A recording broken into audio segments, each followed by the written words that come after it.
Lyon demain, histoire lyonnaise. Présent depuis 74 ans au Parc de la Tête d'Or, Guignol se serait-il embourgeoisé? La célèbre marionnette lyonnaise s'installe en tout cas à l'Hôtel-Dieu à l'initiative de la famille Moritz Wallin. Cette famille qui a créé la compagnie, véritable théâtre de Guignol. Florence Wallin, la petite fille du couple fondateur, travaille au Parc depuis 42 ans. Le théâtre maintenant au Parc, donc il se trouve sur la place de Guignol, dans une ancienne magnanerie. Donc c'est un théâtre fixe, fermé. Mais à l'origine, en 1948, mes grands-parents montaient le castelet démontable tous les jours devant et démontaient tous les soirs et l'emmenaient rue Barème, donc à côté. Et c'est dans les années 60 en fait que la municipalité a fermé la magnanerie et que le castelet s'est installé en dur au même endroit qu'il est actuellement, quoi. Alors moi j'ai pas connu le castelet démontable devant, j'ai quand même connu le castelet fixe. Quasiment je suis né au Parc hors école, j'étais chez mes grands-parents et du coup à chaque fois qu'ils allaient au parc j'étais avec eux, aussi bien au parc qu'en déplacement, je les ai toujours suivis en fait. Guignol restera au Parc de la Tête d'Or mais installe aussi un castelet à l'Hôtel-Dieu dans un espace à l'abri des courants d'air. Rémi Wallin, petit-fils des fondateurs du théâtre, le frère de Florence, est aujourd'hui le directeur du véritable théâtre de Guignol. Nous l'avons rencontré pour évoquer l'histoire de cette compagnie et pourquoi cette installation en centre-ville. C'est une origine qui remonte, on va dire, aux années 1948. À l'origine, donc, c'est mon grand-père Antoine Moritz et ma grand-mère Yvonne Moritz qui ont effectivement eu l'opportunité d'ouvrir un théâtre au Parc de la Tête d'Or juste à l'après-guerre. Une demande qu'ils avaient faite sur l'avant-guerre, mais effectivement, selon on va dire la réglementation de l'époque, on ne pouvait pas avoir de regroupement important jusqu'en 1948. Il y a une descendance un peu avec Mourguet, comment ça se passe? Il n'y a pas de descendance directe. Ce qui est certain, c'est que mon grand-père et mon arrière-grand-père ont joué effectivement avec des descendants de Laurent Mourguet, mais il n'y a pas de descendance, il n'y a pas de lien de sang en tout cas. Pourquoi on le dit véritable? Pourquoi on le dit véritable? Parce que c'est tout simplement une raison sociale qui a été achetée effectivement par mes grands-parents avant 1940, qui était à l'origine véritable théâtre Guignol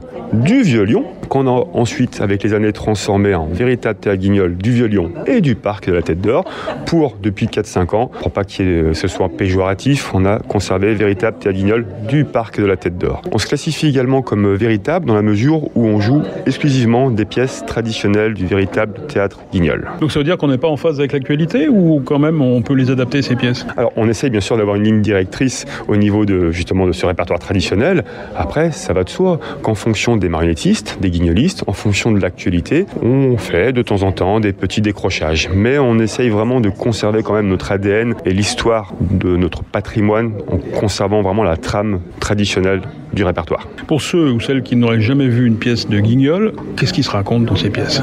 Ça va dépendre. Ce qui ressort, quoi qu'il en soit, on va dire, des pièces, c'est le bonheur, c'est le partage, c'est la rigolade, c'est la lionnaiserie, forcément. Après, en fonction de la pièce en question, on va avoir effectivement des pièces qui vont plus s'adresser à des jeunes gones, d'autres à des grands gones, certaines pièces uniquement à des adultes, mais ce qui est certain, c'est que Guignol a le mérite de plaire et de complaire au plus grand nombre. Et tout le monde se retrouve à un moment donné dans une pièce de Guignol. Quand vous recrutez un marionnettiste, il y a un casting, il faut vraiment être apte à jouer du Guignol, ou est-ce que n'importe quel marionnettiste peut s'adapter finalement? Alors on a la chance effectivement d'avoir autour de nous pas mal d'intermittents du spectacle qui sont tous et toutes des professionnels de la marionnette et qui plus est de Guignol. Donc non, on ne s'improvise pas du jour au lendemain guignoliste ou marionnettiste. C'est des mois, voire des années d'entraînement. C'est une passion aussi pour ces personnes.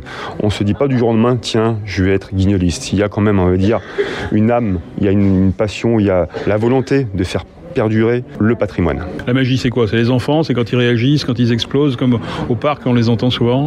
Bien sûr, la magie des enfants qui vont rigoler, qui vont exploser de rire après un jeu de scène, mais c'est aussi la magie du regard des adultes et des grands-parents qui reviennent avec leurs enfants ou leurs petits-enfants des décennies après avoir vécu cela. C'est aussi cette magie-là. Bien sûr, la magie des gones, ça va de soi, mais la magie également des parents et des grands-parents est tout aussi importante. Mais qu'est-ce qui fait le miracle que les enfants aujourd'hui rient encore face à une marionnette qui a 200 ans, alors qu'aujourd'hui on est à l'heure d'Internet?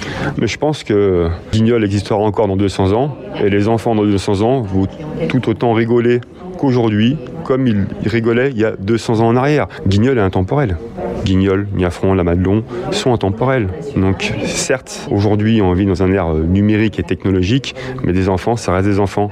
Avec leurs yeux, leur compréhension, ils vont continuer à rigoler. La nouveauté, c'est l'Hôtel-Dieu. Vous arrivez donc ici. Pourquoi s'installer à l'Hôtel-Dieu alors que vous êtes très bien au Parc de la Tête d'Or? Mais on est effectivement très bien au Parc de la Tête d'Or, mais on y est toujours au Parc de la Tête d'Or. C'est une rencontre, en fait. C'est une rencontre avec Patrick Muller, donc du Grand Hôtel-Dieu, des échanges. Personne n'a cherché, on va dire, à rencontrer l'autre. C'est une rencontre qui s'est faite naturellement, une volonté justement de pouvoir allier, bien entendu, le Grand Hôtel-Dieu, qui est un monument patrimonial de notre ville, et de lier, bien sûr, Guignol, qui est le personnage emblématique de notre ville. Donc ça nous paraissait parfaitement logique que Guignol soit au Grand Hôtel-Dieu. Le cadre est bien différent du Parc de la Tête d'Or ici. Est-ce que ce que vous allez jouer va être différent? Alors, le cadre, bien sûr, est différent. Au parc, nous sommes sur un théâtre de plein air, alors qu'ici, nous sommes sur un théâtre en salle, qui a une capacité d'accueil de 80 places assises et confortables. Au niveau de la programmation, on a effectivement une programmation différente chaque jour entre le Parc de la Tête d'Or et le Grand Hôtel-Dieu. Par contre, on va, ceci dit, toujours jouer des pièces de notre répertoire traditionnel, aussi bien au parc qu'au Grand Hôtel-Dieu. Avec peut-être en plus ici une boutique, c'est ça, avec des produits, des goodies, comme on dit? L'idée, effectivement, c'est de mettre en avant le savoir-faire local, le savoir-faire lyonnais, de mettre en avant des produits de chez nous ou des artistes, des personnes qui ont effectivement des produits à exposer, à mettre en valeur. Ce qui est étonnant dans votre théâtre, c'est quand même qu'il s'autofinance, c'est-à-dire qu'il n'y a pas de subvention, il n'y a pas de... c'est un peu miraculeux, c'est quand même pour une institution culturelle comme la vôtre. Miraculeux, je ne sais pas si c'est miraculeux, mais effectivement, ça a toujours été dans l'ADN, on va dire, de notre compagnie et de nos grands-parents, de pouvoir s'auto-financer. La transmission familiale, ça c'est quelque chose que vous avez dans les gènes. Comment vous êtes venu vous avez été élevé dans le théâtre, c'est ça, au parc? Alors effectivement, j'ai été plus qu'élevé au parc. Moi, le parc était mon jardin. J'y ai passé tous mes mercredis, tous mes week-ends, toutes mes vacances.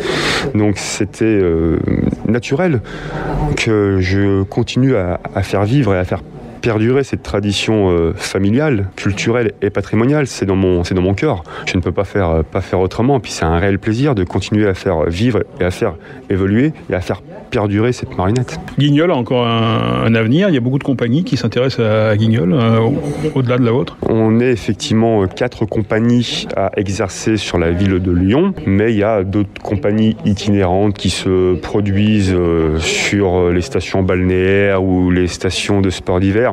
Donc oui, Guignol a un avenir.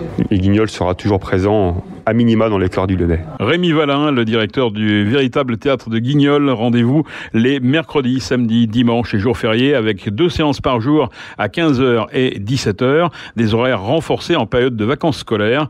Le véritable théâtre de Guignol restera à l'Hôtel-Dieu au moins jusqu'à la fin de l'été, mais une implantation pérenne est envisagée si Gonnes et Fonotte sont au rendez-vous.